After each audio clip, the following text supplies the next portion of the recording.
আবার একটি আকাশবাণী আপনাদের শোনাতে চলে এলাম। তার কারণ হচ্ছে গতকাল থেকে রিমির ওপর আবার যেরকমভাবে নানা রকম মানসিক টর্চার করার জন্য ওই প্রীতম বলে আস্ত বাঁদরটি গোটাকতক মহিলা বাহিনীকে নামিয়েছে।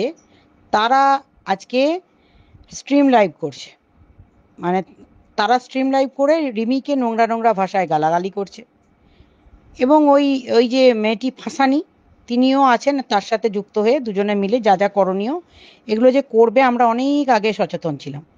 তো এটুকু বলতে পারি, রিমির ফ্যানেদের কাছে, যারা রিমিকে ভালোবাসো তাদের কাছে আমাদের একটাই অনুরোধ, যেখানে দেখবে এই ধরনের নোংরা গান্দেগিওয়ালা ভিডিও অডিও লাইভ, তাদের বিরুদ্ধে কমপ্লেন জমা করো সেই সেই থানায়, যে আমাদের একটি মেয়েকে মানসিক নির্যাতন দেওয়ার জন্য।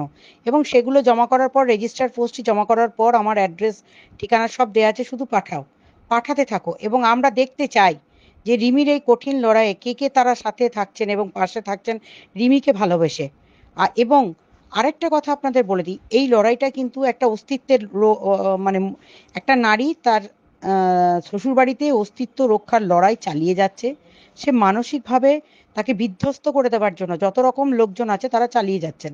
হ্যাঁ, এটুকু আপনাদের কথা দিচ্ছি যে যেহেতু এই চ্যানেলগুলো থেকে আগে থেকেই এই ধরনের ঘটনা বহু ঘটে এসছে, খুব জলদি চ্যানেলগুলো থাকবে না, এটুকু বলতে পারি। আর রিমির ক্ষেত্রে কালকে অনেকে প্রশ্ন তুলেছেন যে রিমিও তো হাত কেটেছিল। হ্যাঁ, সেটা গাইডলাইন্সে নিয়েছিল এবং সেটা ওয়াইটি থেকে শুধুমাত্র নানা রকম ইয়ের জন্য সেটা কমপ্লায়েন্স হিসেবে নিয়ে সেটাকে ডিলিট হয়েছে। এবং পরবর্তী দিনে রিমির মা এবং মিকি এবং প্রীতমের বিরুদ্ধে কমপ্লেন করেছি, শুধুমাত্র ওই চ্যানেলগুলো থাকবে না। আপাতত রিমি আছে বলে রিমির চ্যানেলও উড়িয়ে দেওয়া হবে পরবর্তী দিনে। তো ঘটনাটা হচ্ছে আপাতত রিমি ওই বাড়িতে আছে বলে লাইভ করবে এবং সে জানাবে তাকে কিভাবে টর্চার করা হচ্ছে, তা প্রত্যেকটা সকলের সামনে তুলে ধরা হবে।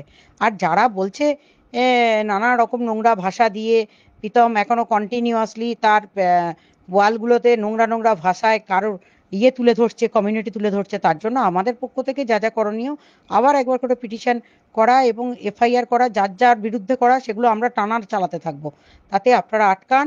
একটা লম্বা খেলা, আর লম্বা খেলার দৌড়ে আপনাদেরকে আমরা বললাম যে কিভাবে উতার চড়াও আসবে এবং দেখতে থাকুন, আরো অনেক কিছু আসবে। যে ফ্যান ফলোয়ার নিয়ে নিজেকে রবিনহুড ভেবে নিয়েছে, সে যে কত বড় ক্রিমিনাল, তার থানাতে যান না আপনারা। কেন তার থানাতে যাচ্ছেন না?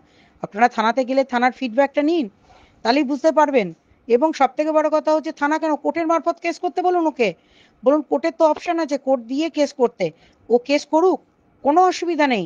কিন্তু ঘটনাটা হচ্ছে কেস করবে কি করবে না, বা আরো কি পদক্ষেপ নেবে, সেটা যেমন আপনারা সিদ্ধান্ত নেবেন, তেমনি এই সিদ্ধান্তটা আপনারা নিয়ে রেখে দিন, রিমি প্রীতমকে ছাড়বে না।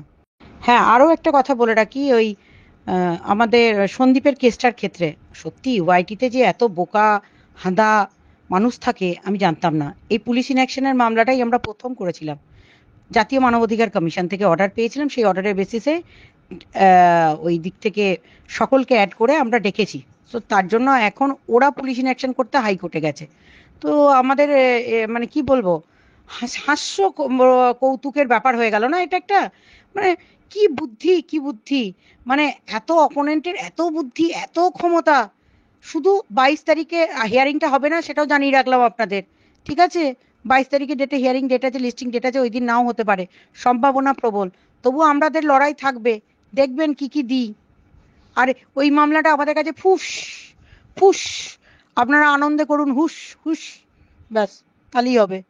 ছোট্ট একটু হাসির খোরাক আপনাদেরকে তুলে দিচ্ছি। মানে কারোর বাবা পুলিশের গাড়ি চালায়, পুলিশের ক্ষমতা দেখিয়ে দেখ কিতনে আদমি থে করে রেখেছিল। আজকে তার থানায় বিরুদ্ধে তাকে যেতে হচ্ছে কোর্টে, মানে তার থানা তার কথা শুনছে না। মানে আর বাকি বোকা লোকজনগুলো লাফিয়ে বেড়াচ্ছে। সত্যি সেবক দাদা না কি